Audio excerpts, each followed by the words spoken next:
Lesson 10.7, Video 6. So far, we've been given an angle and we looked for a side. Now we're going to be given sides and we need to find the angle.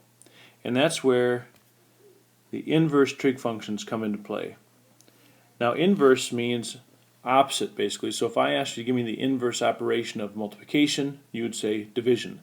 The inverse operation of subtraction is addition. And so on and so forth. So how do you basically undo? The inverse operation of a square root is a square, so they undo each other. So on your calculators, the inverse functions have a -1 above our powers, or excuse me, above our sine, cosine, tangent buttons. So if we look closely at this table here, this is what you would call the inverse sine. This is the inverse cosine and inverse tangent. And those buttons are actually written on your calculator above the trig buttons themselves. So you have to do a second function to get to them, typically. So what does that do for us? Well, if we look at our first example here, we have this ratio, these decimals here. Now remember when we took the tangent or cosine of a degree, we got a 4 decimal answer. Now they give us the 4 decimal answer and they want us to go backwards to find the angle. Well, again, just like addition, subtraction, multiplication, division, to undo this we would go tan inverse of all of this,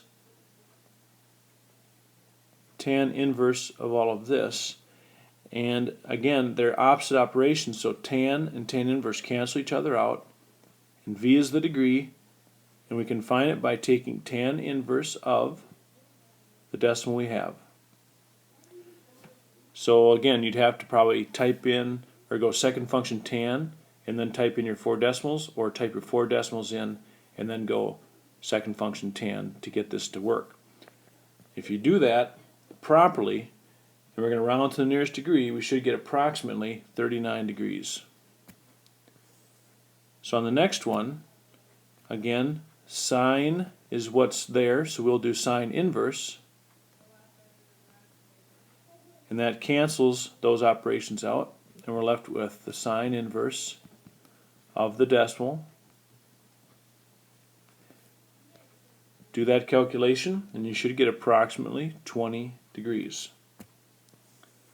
If you're not getting these answers, check your calculator, make sure you're in degrees, and check the order in which the calculator wants you to input your information.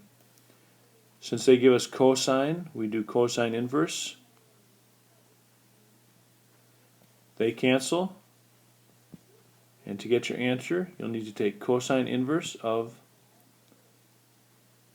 the 4 decimal number. If you do that properly, you should get approximately 24 degrees.